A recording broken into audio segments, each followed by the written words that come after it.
The fluorescent lights buzzed overhead like insects trapped in glass. Cedar Creek Medical at 0200 hours, the time when hospitals breathe differently, when the chaos of day shift collapses into a narrow corridor of monitors and muted alarms and the smell of antiseptic layered over burnt coffee that had been sitting in the break room since 6 in the evening.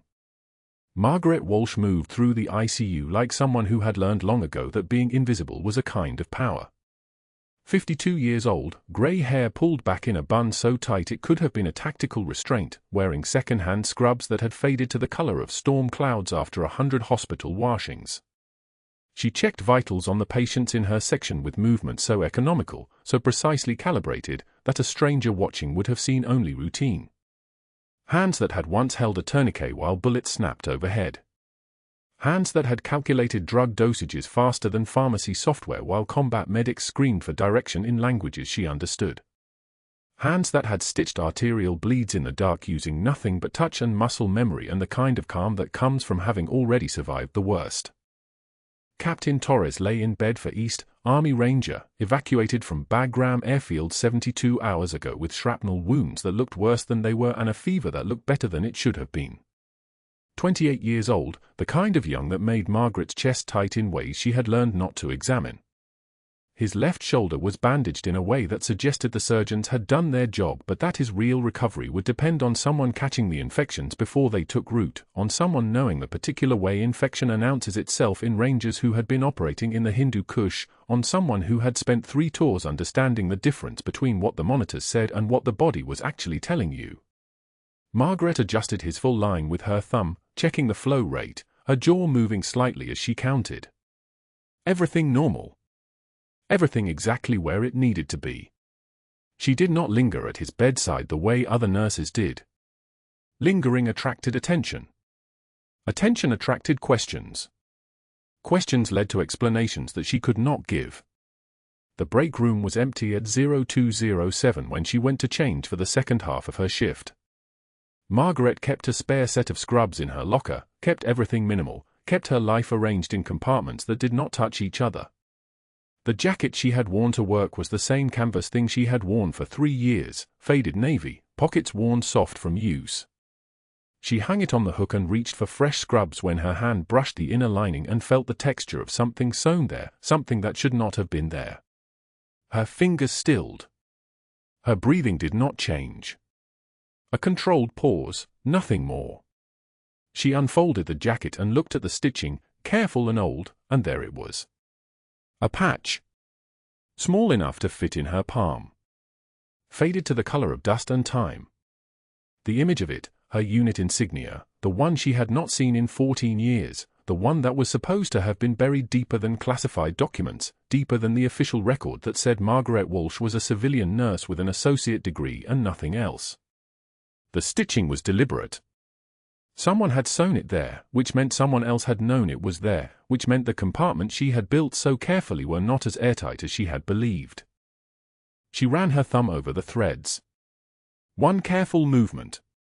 Just one. Her jaw tightened the way it did when she was holding something back, and she could feel it happening, could feel the weight of 14 years pressing against her sternum, could feel the names of the soldiers whose lives she had held trying to surface. But the break room was silent except for the hum of the refrigerator, and the door was closed, and she was alone, which meant she could let her face show what it needed to show for exactly 3 seconds before she locked it all down again. She folded the jacket carefully, her hands returning to their normal rhythm, and placed it in her locker with the patch facing inward. The door closed. The lock clicked. No one had seen her face change. No one had seen the moment where Captain Margaret Walsh tried to surface and got pushed back down by Margaret Walsh, RN, associate degree, night shift, Cedar Creek Medical, San Antonio, Texas, nobody's legend, nobody's hero, nobody at all. By the time she returned to the ICU, her voice had returned to its careful pitch, soft, deferential, the kind of voice that did not attract attention from attending physicians. She checked on Torres again. His respirations were steady at 16, his oxygen saturation holding at 97% on 2 liters nasal cannula, his heart rate baseline at 72. Everything was exactly as it should be. Everything was under control. That was the thing about being invisible, you could watch everything, catch everything, save everything, and no one would ever have to know it was you doing the saving. That was how you survived. That was how you kept the past buried. Dr. Mercer saw her, though. Mercer, who was 38 and privately educated and wore a Rolex Submariner that cost more than Margaret's monthly rent, who had trained at Johns Hopkins and collected credentials the way other men collected mistresses. He stood at the nurse's station just before 0300, watching her work on the far side of the unit. He had been watching for weeks, ever since the code on Torres, ever since Margaret had corrected his antibiotic order during the chaos without raising her voice or stepping out of line. She had simply tilted her head toward the computer and said, vancomycin may cross-react with his renal function. Linezolid for MRSA coverage. The younger nurses had looked at her. The residents had looked at her. And Mercer had felt something shift in the room, the way people's shoulders had unconsciously angled toward her, the way the code had somehow become more organized after she spoke, as if the entire resuscitation was suddenly being conducted by someone who actually knew what she was doing. He had watched the charge nurse defer to her afterward. He had watched Dr. Rahul, the senior resident, ask her opinion on medications. He had watched a woman with an associate degree hold more authority in that room than he did, and he had felt the precise mathematical cold that comes from understanding you have been disrespected by someone below your station. Mercer's reputation was built on precision. On knowing how to position himself in corridors where power congregated.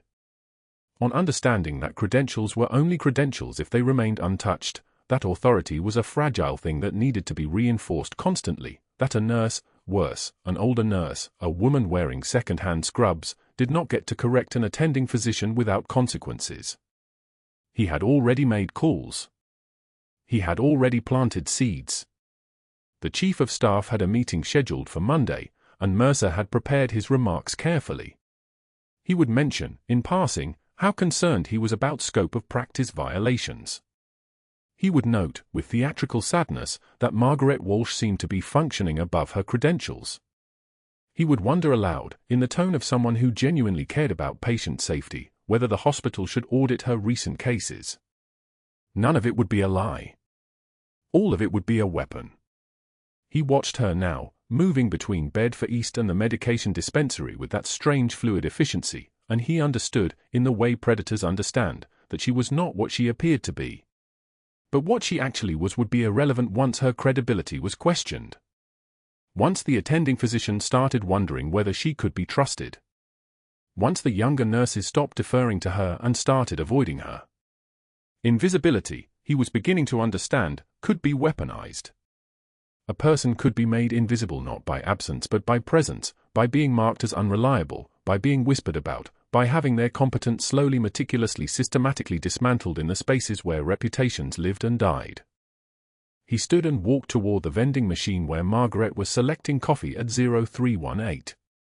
She heard his footsteps but did not turn. The vending machine hummed. Mercer positioned himself close enough that she would have to acknowledge him, far enough that he could claim innocence if someone asked why he had been standing so near. He was good at distances. He was good at pressure applied at exactly the point where it registered as discomfort rather than threat. Margaret selected her coffee, black, no sugar, paid the $2, and turned to leave. Mercer smiled. "Working late tonight, Ms. Walsh?" The question was casual. The tone was not. Margaret did not meet his eyes. She had learned long ago that meeting the eyes of certain men was an invitation they would weaponize. "Scheduled shift," she said quietly. "The early morning hours are often when patients need the most careful monitoring." He stepped slightly into her path. "Not enough to be obvious." "Just enough. I'm sure you do excellent monitoring. Though I was wondering, have you had the chance to review the current protocols on the new patient in For East?" "Captain Torres?" "It's important that we maintain proper oversight." The word landed exactly where he intended. Margaret's jaw tightened very slightly. She did not know that Dr. Mercer had researched her credentials specifically, did not know that he had already spoken to 3 people, did not know that the destruction of her career had already begun. She only knew that something in the way he was standing, the precision of his contempt, The clinical way he was positioning himself meant that the compartments were failing. That the past was not staying buried. That someone had noticed her hands knew too much. And she did not have time to figure out who, or how, or what he intended to do about it, because Captain Torres's monitor would alarm in exactly 17 minutes, and everything would change, and the person she had spent 14 years trying to bury would finally surface, whether she was ready or not. The Grand Rounds conference room at Cedar Creek Medical smelled like floor wax and the particular staleness of a space where 30 people had breathed the same recycled air for 45 minutes. Margaret stood in the back, her hands folded at her sides, watching the projection screen glow with case studies and mortality statistics. She was invisible here the way she'd learned to be invisible everywhere, present but not present, visible but unremarkable, a grey figure in white scrubs against grey walls.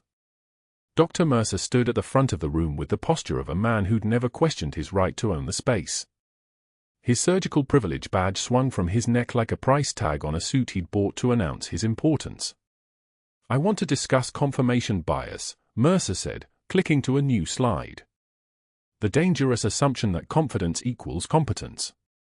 We see this frequently in healthcare environments where staff without advanced credentials begin to develop, shall we say, inflated opinions about their clinical judgment."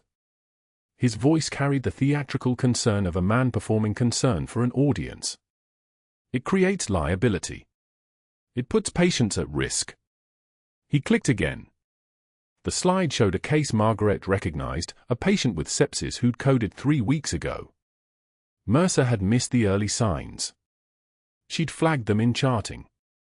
The patient survived, but barely. Mercer had written it off as good nursing instinct.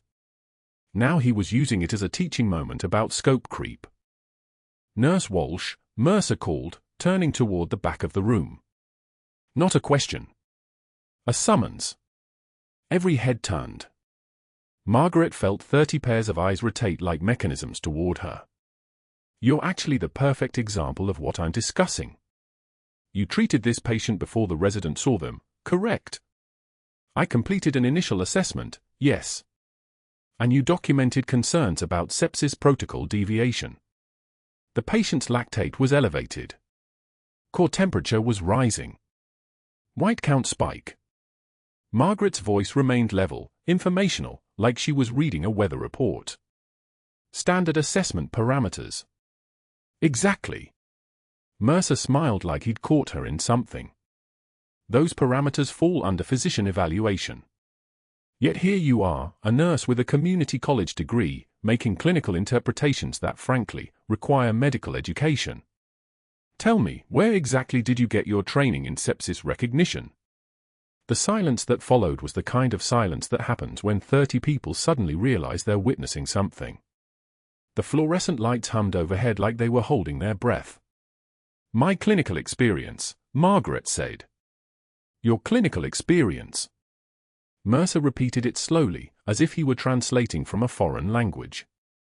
"Years of pushing a mop and checking vitals, I suppose." "That's very nice. But nice doesn't equal training. Nice doesn't prevent you from practicing medicine without a license." He turned back to his residents, and Margaret watched his shoulders relax into the satisfaction of a man who'd landed his blow cleanly. "This is what I mean by confirmation bias, people. When someone exceeds their station, they often can't see it themselves. Very dangerous. Very dangerous indeed." Margaret didn't move. Didn't flinch.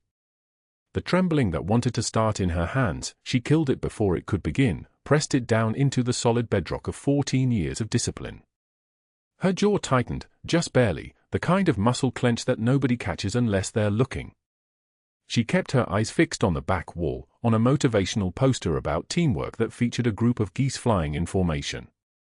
When the presentation ended and residents filed out in clusters of conversation, Margaret remained motionless until the room had nearly emptied. Only then did she turn and walk out, her pace even, her breathing controlled. The younger nurses parted to let her through, as if her calmness had sharp edges. By 1400 hours, Mercer was in the break room standing at the vending machine with his resident, a third year who laughed at all his jokes and took notes on his criticism like scripture. Margaret needed coffee. Just coffee. A small thing, a normal thing. She approached the machine from the side, punching in her selection with fingers that remained perfectly steady. The thing about diploma mills, Mercer said loudly, his voice carrying through the break room like a bell, is that they make credentials look official. You see these nurses sometimes, confident as hell, offering clinical opinions that frankly should scare you. You have to ask yourself, where exactly did they get their training? Some night school program? Correspondence course in Florida. His resident laughed. Another nurse at the table laughed with him.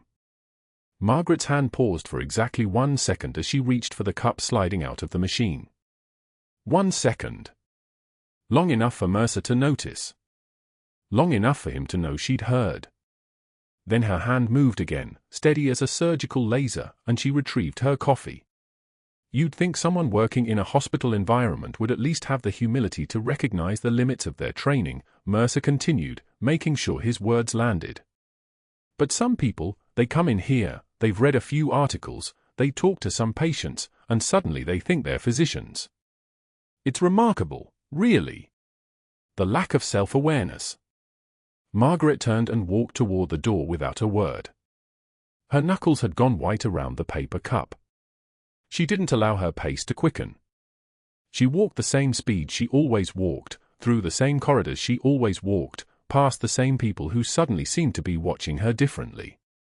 Behind her, she heard Mercer's voice continue, explaining something to his resident about proper credentials, about the danger of untrained people making critical decisions, his words trailing after her like smoke. She made it to the supply closet before anything cracked. The door closed behind her.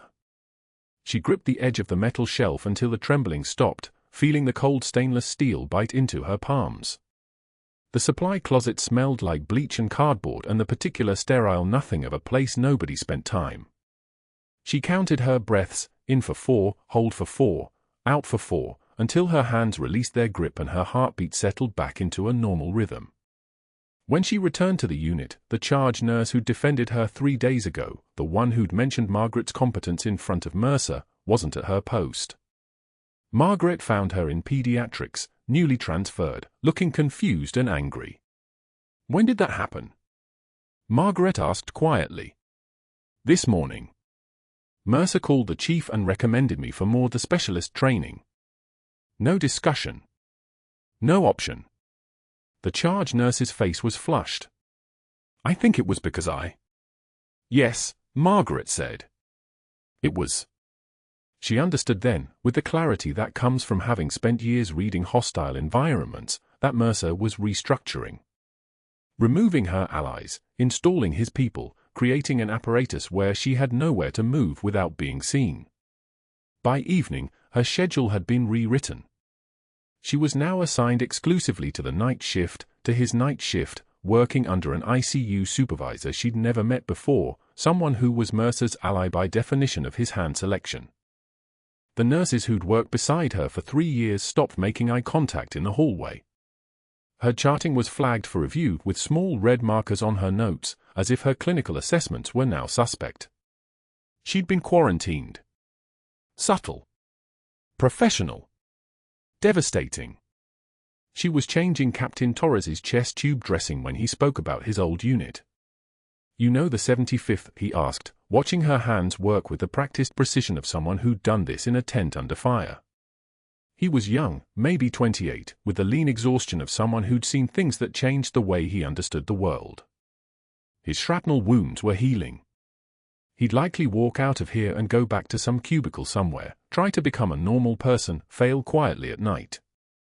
"I know people who did," Margaret said carefully, keeping her voice level as she secured the drain. "Good soldiers." Torres watched her hands. She could feel his attention like weight. "You move like you know field medicine." "Most nurses do." She didn't look up. "We take courses. We practice. That's not field medicine. That's hospital medicine." He paused. "You move like someone who's done this in conditions where running out of blood or antibiotics or time was the main variable you calculated." Margaret's hand paused. 1 second. just like at the vending machine. Then it continued, finishing the dressing with the same steady competence. "Rest," she said.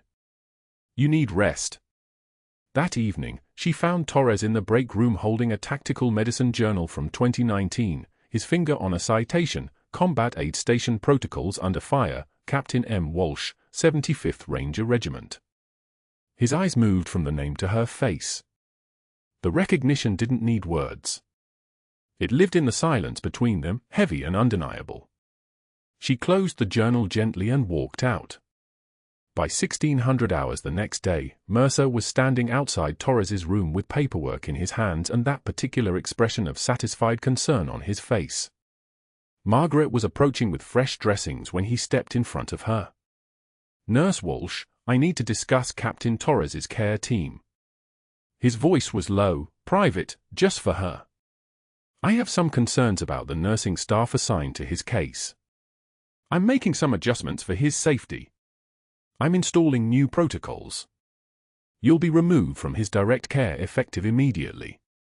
Margaret looked at the paperwork in his hands, at the signature already in place, at the order she had no power to contest because she had no credentials to contest it with. She'd been maneuvered into a position where any objection would only confirm his narrative about scope creep and overreach. "Understood, Doctor," she said. "I thought you might be." He smiled like a man who'd already won something he'd only just started fighting for. "It's for the best, really. For everyone involved." He signed the final order and walked away, leaving Margaret standing in the corridor outside Torres's room, watching through the window as a nurse she didn't recognize entered to begin the shift change. Torres was asleep. He wouldn't know she'd been removed. He wouldn't know that Mercer had orchestrated this the moment he realized what Margaret was. But that wasn't the worst part.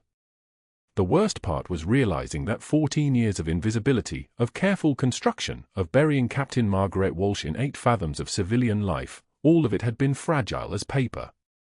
One competent moment. One correct clinical decision. One young soldier who recognized what she was because he'd trained beside it. And now the walls were closing in, and she had no authority, no credentials, no rank, nothing except her hands and her training and the knowledge that if she tried to save Torres when Mercer decided she was a threat, she'd be finished. Her phone buzzed in her pocket. An unknown number.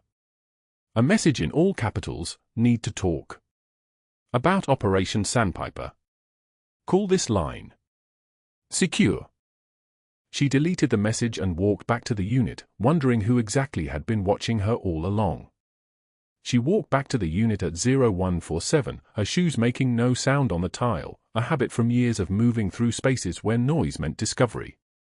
The restocking cart creaked as she pushed it, plastic bottles of saline and boxes of gauze taking on the weight of routine in a place that had no idea what routine she'd actually lived. 3 incident reports.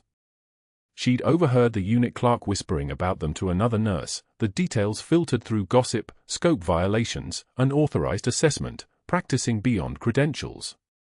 Mercer had been thorough. Methodical. The way generals plan operations. The ER was quiet in that pre-dawn way, the kind of stillness that comes after chaos has exhausted itself and before new chaos arrives to fill the void. Margaret moved between supply stations, her hands executing muscle memory while her mind calculated probabilities. By 0600, the hospital attorney would have those reports in his inbox. By breakfast, Mercer would have made his calls. The board members were already his, she'd watched him cultivate those relationships for 3 years, every interaction a stone placed in a wall she couldn't see until it was finished. She restocked the trauma bay with the precision of someone preparing a room she might not be allowed to enter again. 14-gauge angiocath needles arranged in ascending order. Chest tube tray staged and ready. Equipment that had become an extension of her hands, instruments she could assemble in total darkness if the power failed. At 0523, Mercer arrived, his shoes clicking on the tile with the confidence of a man who owned the space. Margaret was 3 rooms away, updating a patient's for infusion rate on the pump, a task a first-year nursing student could handle, but she was no longer trusted with anything more. She heard him before she saw him, the particular rhythm of his voice as he spoke to the charge nurse, low enough that the words didn't quite reach her, loud enough that he knew she could hear the tone. He was laughing. The sound moved through the hospital like diesel exhaust through a garage, pervasive, slightly toxic, announcing his presence before he physically arrived. By 0600, 3 separate incident reports had been typed, printed, and time-stamped 0547, 0551, 0554. She knew the exact times because the charge nurse left one on the counter while taking a call, and Margaret saw them, her name in capital letters, allegations stacked like charges in an indictment. Unauthorized medication assessment. Scope violation during a code. Taking charge of a patient without physician authorization. The words were carefully chosen, legally sufficient, and technically not untrue. Mercer had learned to file complaints that couldn't be dismissed as personality conflict. They were documentation. Evidence. Ammunition. The hospital attorney, Mitchell Bancroft, arrived at 0645. Margaret watched him from the medication room, a man in a suit that cost more than she made in a month, his phone pressed to his ear as he walked toward Mercer's office. Bancroft's voice carried the particular confidence of someone who'd spent 20 years protecting institutions rather than people. Behind him came Patricia Hendricks from the hospital board and Dr. Samuel Voss, the chief of medical staff. 3 voices in a closed office. 3 people discussing her future without her presence. Margaret finished her medication inventory and set down her pen with the same deliberate control she'd once used to feel dress wounds under fire, each movement purposeful, each gesture revealing nothing.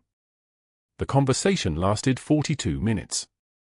She counted, watching the clock on the wall above the nurse's station, trying to read the tone through the closed office door the way she'd once tried to read incoming fire through fog. Low voices. Mercer's laugh once, sharp and satisfied. A question from Voss, the inflection suggesting he was being persuaded of something he'd come in doubting. By 0727, they were done. The 3 visitors left, Hendricks first, then Voss, then Bancroft, who emerged looking like he'd just successfully defended something terrible. That's when the reassignment appeared in the system. Margaret saw it on the unit bulletin board, schedule changes effective immediately. Her night shifts were being consolidated.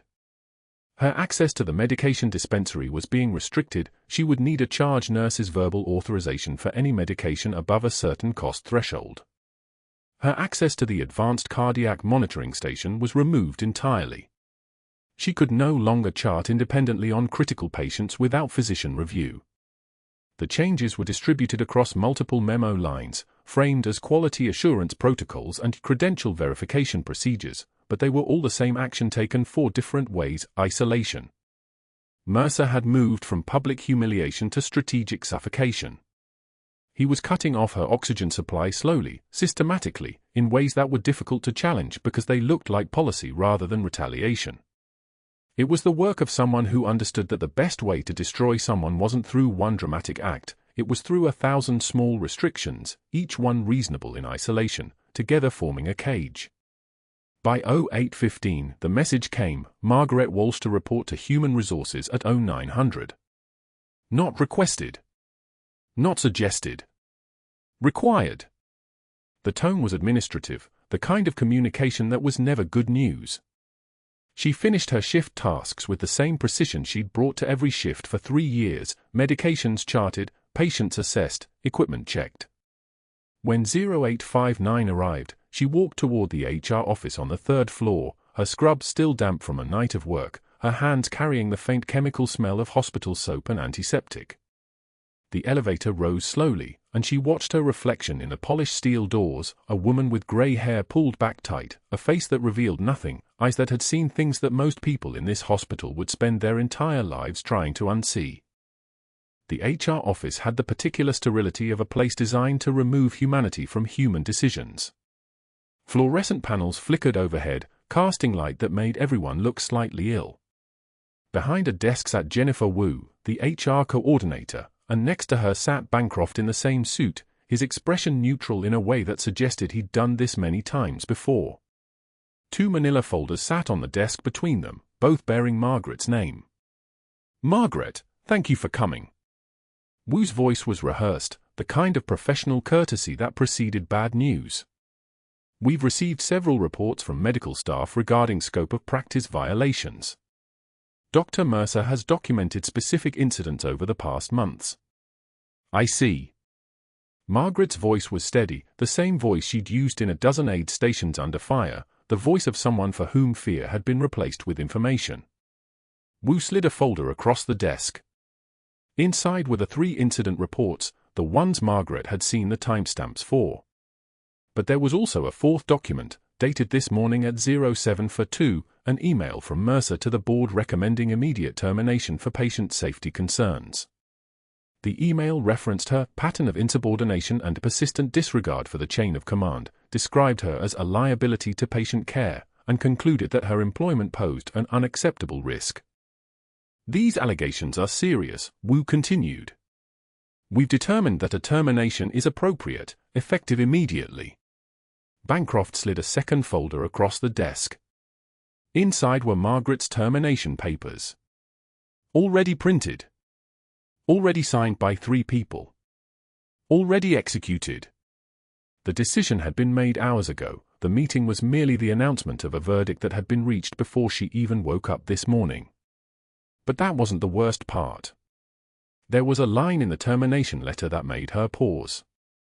Not because it was inaccurate, but because it was specific. Employee demonstrated unauthorized use of advanced medical procedures and equipment beyond the scope of practice for her credential level, including attempted medication management and unauthorized patient assessment protocols.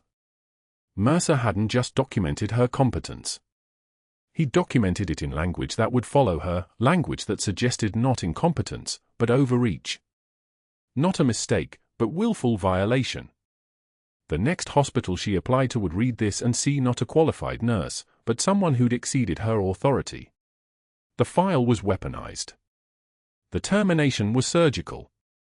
Your final paycheck will be mailed to your address on file, Wu said. We'll need your badge and credentials returned before you leave the building. Security will escort you to your locker. Margaret nodded once. She didn't ask questions. She didn't raise her voice. She didn't tremble or flush or show the way her hands wanted to clench into fists.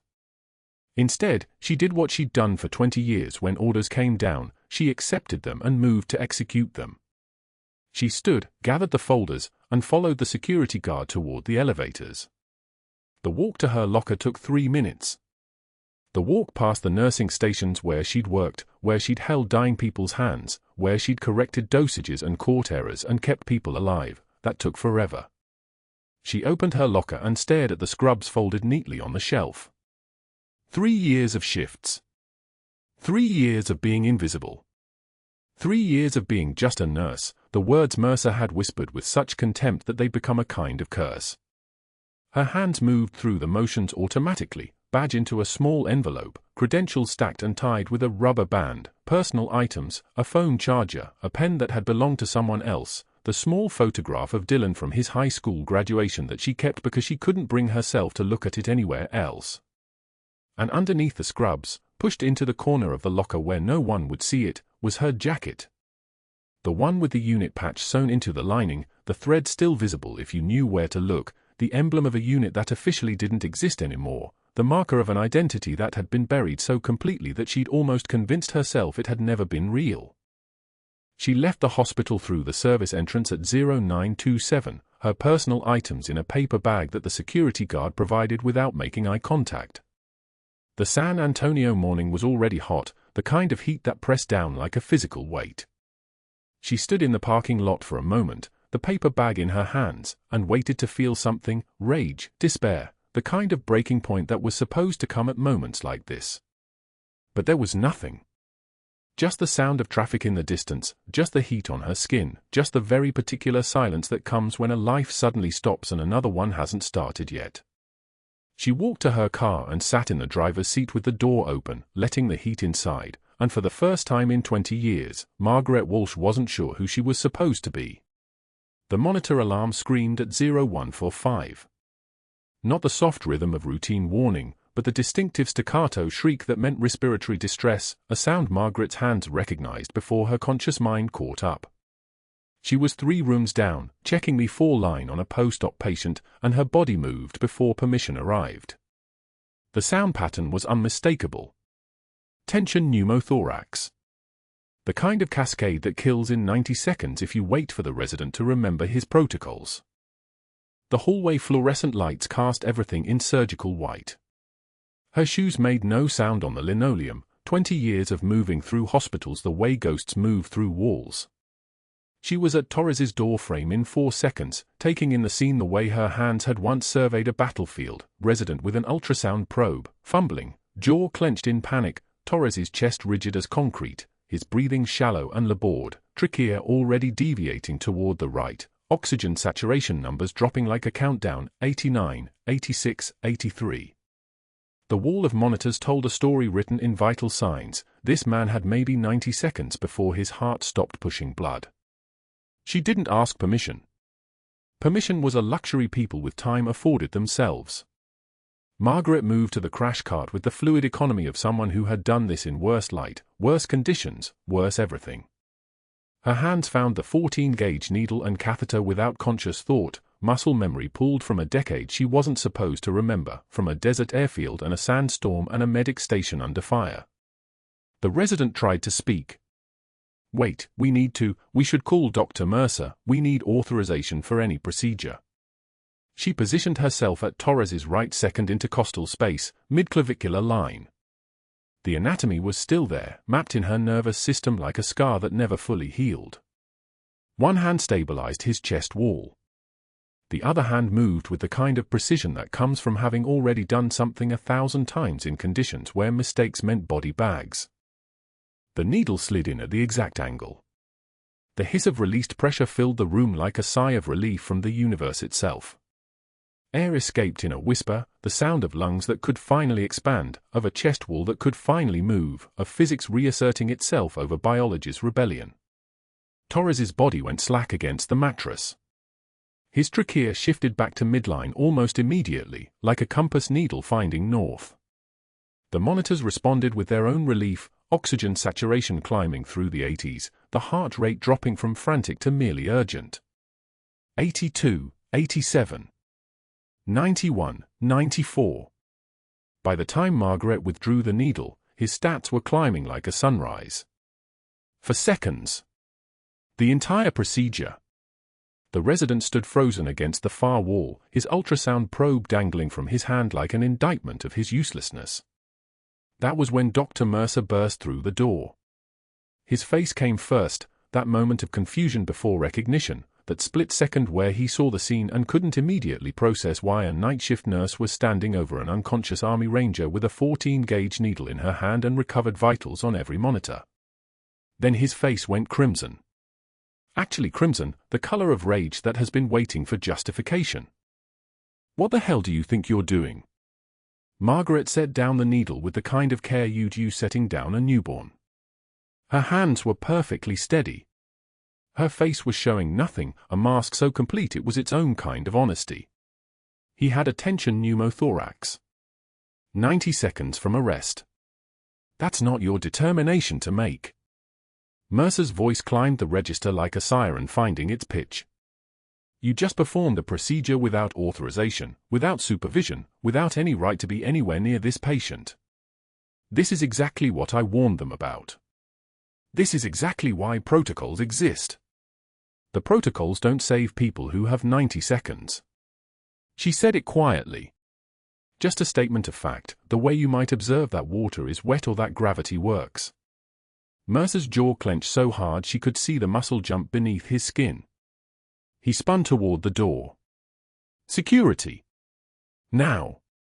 The security team arrived in 4 minutes. Margaret didn't resist. Resistance would have required caring about something other than getting out of Cedar Creek Medical without staining her scrubs with whatever came next. They escorted her to HR by 0900, and the termination papers were already printed and waiting, the kind of efficiency that only comes when someone has spent the pre-dawn hours making phone calls. 3 incident reports filed by 0530. Hospital attorney consulted by 06:15. 2 board members contacted before breakfast. The state nursing board would receive a formal complaint by noon.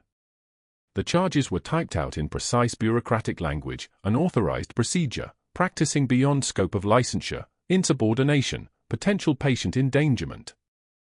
The HR director, a woman named Susan who had always seemed kind before, who had actually smiled when Margaret first started working night shifts, read them with the kind of careful distance people use when handling something that might be contagious. "Do you have anything to say in your defense?" Margaret opened her mouth. She could explain that Torres would have been dead in 90 seconds. She could explain that the procedure was textbook emergency decompression for a tension pneumothorax, that any competent provider would have done the same thing. She could explain that she didn't do it out of insubordination but out of the kind of instinct that comes from having already held together a man's life with her hands while helicopter rotors tried to shake them apart. She could not explain how she knew battlefield trauma protocols without explaining who she was. She could not explain the 11 hours under fire without explaining Operation Phantom Light. She could not say the words Captain Margaret Walsh, 75th Ranger Regiment, without violating explicit orders from the Pentagon that had erased her from every database, every file, every record that mattered. The orders that had given her a new name and a new life and a new identity contingent on absolute silence about the classified operation that had gone sideways. The orders that made her signature on a termination form feel like a kind of mercy. "No," she said quietly. "I don't have anything to say." She signed the papers with the same steady hand that had signed deployment orders, that had signed casualty reports, that had signed away her entire previous existence in exchange for anonymity and safety. The ink was blue. The signature was illegible. She was already becoming someone else by the time she finished the last letter. That evening, Margaret stood alone in the hospital laundry room. The industrial washers hummed their mechanical rhythm. The air was thick with steam and detergent, that particular smell that gets into your uniform after enough shifts, that becomes less a scent and more a memory. She folded her scrubs with the same precision she had once used to feel dress wounds under fire, corners tight, edges aligned, movements economical and perfect. This was how you did things when you had been trained by people who understood that sloppiness gets people killed. This was how you did things when you had learned in a place where loose threads could unravel more than just fabric. She placed the folded scrubs in the return bin. 36 scrubs, 13 pairs of compression socks, 5 pairs of the non-slip shoes the hospital provided. 20 years of invisibility, folded and returned. The institutional detergent smell suddenly felt unbearable, not bad, but too much, too present, too real. It smelled like a life that had never actually belonged to her. Margaret walked toward the service entrance. Not the main hallways where people might see her, where nurses might try to say goodbye or ask questions or offer sympathy. The service entrance was quiet at 1847 hours. The sky outside was already darkening toward night. She pushed through the door and walked out into the San Antonio heat, and Cedar Creek Medical became something in her rearview mirror. She didn't know that the phone calls had already started. She didn't know that Captain Torres, awake now, lucid, and absolutely certain of who had saved his life, was making his own calls to the Pentagon. She didn't know that JSOC was already reviewing her case files, already reaching out to the general who supervised Operation Sandpiper, already beginning the process of declassifying records that had been classified for one reason, to protect an asset who had saved too many lives and known too many secrets. She didn't know that her 17-year-old son was standing in their attic at that exact moment, pulling down a shadow box that had been hidden behind the insulation, running his fingers over the medals that told a story his mother had never spoken out loud. She only knew that she was no longer Margaret Walsh, night shift nurse at Cedar Creek Medical. She was becoming someone else again. And for the second time in her life, she had no idea who. She was packing her locker the next morning when Dylan appeared in the ICU hallway, breathless and defiant, carrying the shadow box she'd hidden in their attic 3 years ago. His face was flushed with the kind of righteous anger only a 17-year-old could summon, the mahogany case held in front of him like evidence at trial. "Mom, they need to see these," he said, loud enough that nurses at the station turned, their conversation stopping mid-sentence. He didn't wait for permission. He opened the shadow box right there in the corridor, and the medals caught the fluorescent light like accusations, the silver star mounted first, then the purple heart with its profile of Washington, then the combat medical badge with its caduceus and acorn design.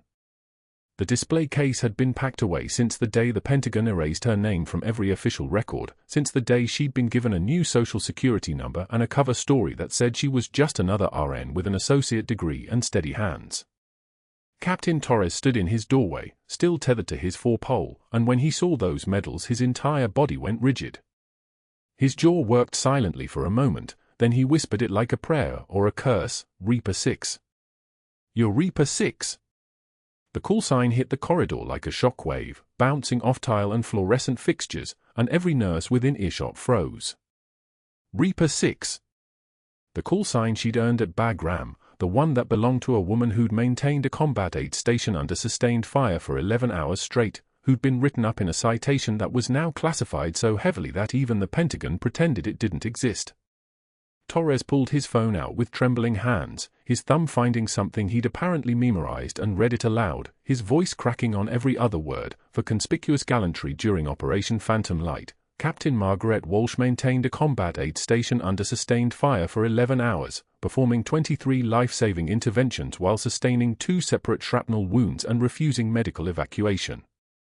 He kept reading, kept going, and with every sentence the reality of what she'd become, what she'd been forced to bury, collapsed into the present moment like a building imploding inward. Dr. Mercer emerged from the residence room at the end of the hall, his face darkening when he saw the medals. He opened his mouth to speak, to weaponize something, but the glass doors at the far end of the ICU swung open and a 2-star general walked through flanked by 5 Pentagon staffers in dark suits, their bearing unmistakable even in civilian clothes. The general was in dress uniform, his ribbon starting at his collar and climbing toward his shoulder, and he moved with the kind of authority that made the hospital staff instinctively step backward. He walked directly to the shadow box and rendered a slow, deliberate salute, the kind of salute that said everything the hospital was about to learn. His fist came to his chest and held there for 3 full seconds before dropping. A defense intelligence officer stepped forward, a woman with eyes the color of storm clouds and a security clearance that was visible in the way she moved through the room like she owned the walls. Captain Walsh, she said, her voice like steel wrapped in velvet, JSOC sends their regards concerning Operation Sandpiper. Your records are no longer classified. And certain parties are very interested in how your termination paperwork was altered in the hospital database 2 hours ago. The silence that followed was so complete you could hear the ventilators breathing in the patient rooms behind closed doors. Dr. Mercer's face went the color of old concrete. The DIA officer produced a tablet, and what she showed the hospital attorney, who'd suddenly appeared from somewhere, summoned by a phone call Margaret hadn't witnessed, made his expression shift from confusion to something that looked like moral vertigo. "We have your email chain," the officer continued, her gaze fixed on Mercer like a laser sight. "You coordinated with 3 board members before the incident in 4 East. You coached nurses to document scope violations that never occurred. You submitted a complaint to the state nursing board for hours after Captain Walsh saved Torres, but you backdated it to appear as if filed 48 hours prior." She paused, letting that sink in. "That's not patient safety, doctor. That's premeditation."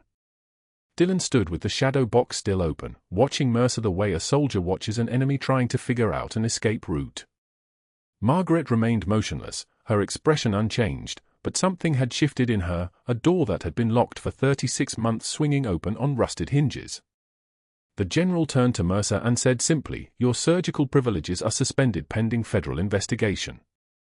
The FBI will be arriving momentarily." At 1,100 hours, the hospital attorney informed Mercer that his contract was under review. By 1300, 2 FBI agents were in the hospital's IT department reviewing his administrative login credentials, which appeared on every fraudulent entry in Margaret's personnel file. By 1500, the chief of staff had made a decision that took exactly 4 minutes to finalize: a saved ranger versus fabricated records, a decorated combat veteran versus a surgeon's wounded pride, institutional credibility versus the optics of firing a woman who'd won a Silver Star for performing the exact same procedure under fire that she'd just performed under hospital lights. At 1,600 hours, 2 San Antonio police officers arrived with an FBI warrant, and Margaret watched from the parking lot as they walked Dr. Mercer out of Cedar Creek Medical in handcuffs. His surgical privilege badge swung from his neck like a price tag, and his face held the slack expression of a man watching his entire identity dissolve in real time. The charge nurse he'd reassigned to pediatrics watched from the nurse's station, arms crossed. Torres watched from his doorway, standing straighter now, the four-pole beside him like a crutch he no longer needed.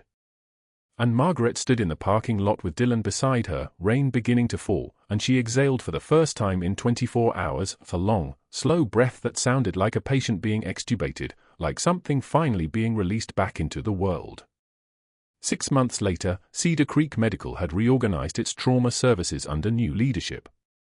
Margaret Walsh sat in her office as Director of Trauma Services, reviewing staffing schedules at her desk, the faded unit patch now professionally framed on the wall beside her medical credentials and a photograph of Dylan in his ROTC uniform. Through the window overlooking the loading dock, she watched a medical supply van pull up, and Dr. Mercer climbed out the driver's side wearing a polo shirt with a company logo embroidered over his heart. His medical license was revoked pending criminal trial. His surgical career was a memory. He was a delivery driver now, moving between hospitals with boxes of gauze and syringes and for tubing, wheeling a cart that probably weighed more than his former status. He pushed the delivery toward the receiving area, and when he passed her office window, his eyes stayed fixed on the ground.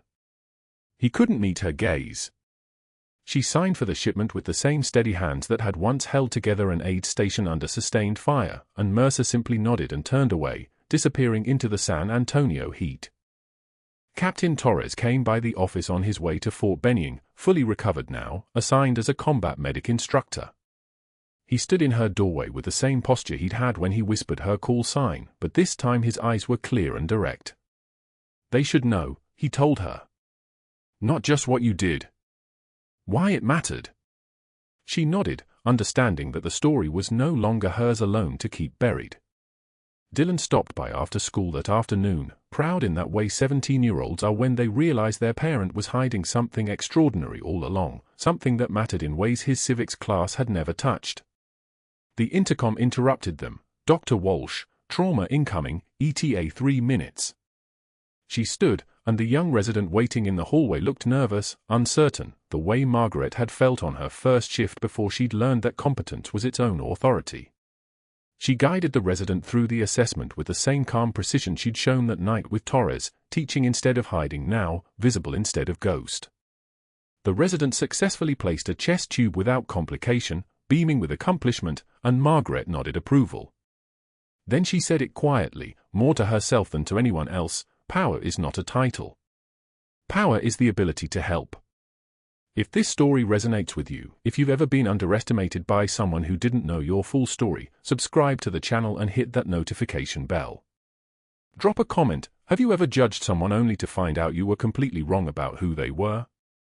What would you have done in Margaret's position? Like this video, share it with someone who needs to hear that the quietest person in the room might just be the one holding it all together. Thanks for watching.